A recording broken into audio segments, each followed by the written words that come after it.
Chapter 2. Wassailing. Silence fell over the fort, till I whispered, I am now really bored. It's just a manifestation of your Christmas anxiety, Steve explained. Oh, maybe, I wondered. I'd gotten into a lot of trouble that year. I mean, a lot. My parents had reminded me several times that Santa was watching, and my deeds may land me on the no-presents list.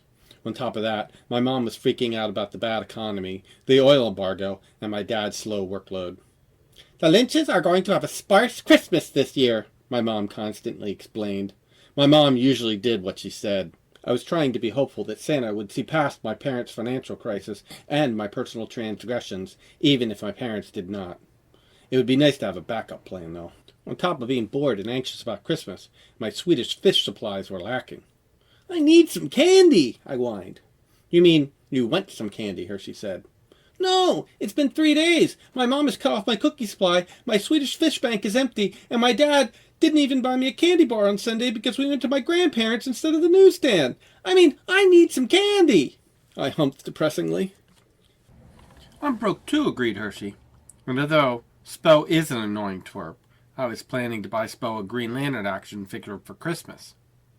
Well, the want for cash is universal, Steve said. I want to buy my mom this porcelain moose I saw at the Strasbourg gift shop. So we all need cash. Let's solve this problem, Hershey said. Maybe we could wash cars, I suggested. Maybe in California, but not here. We'd freeze our fingers off, Steve chortled. How about shoveling snow, urges Hershey. Well, the lack of snow might inhibit our cash influx, but how about this? Wassailing, Steve explained. Wassailing? Is that like sailing before it happened? I joked. Steve rolled his eyes. Wassailing is an ancient English tradition of children singing from house to house around the neighborhood for tips and treats. Nowadays, it's more just for tips.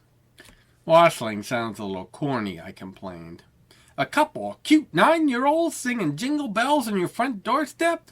Talk about the heart of Christmas. Seems like people would want to hear live kids instead of some Andy Williams rerun, Hershey explained.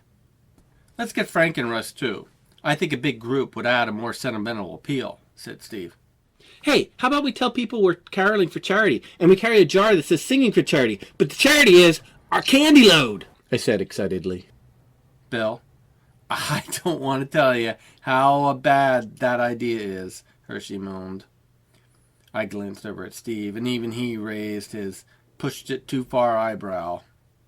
But we called Russ and Frank, and they were all in. We decided to meet up at Steve's basement the next day, on Friday. Steve picked up and printed out 4 Christmas carols: Jingle Bells, Silent Night, We Three Kings, Rudolph the Red-Nosed Reindeer. And all afternoon we practiced and practiced. We learned all 4 songs by heart.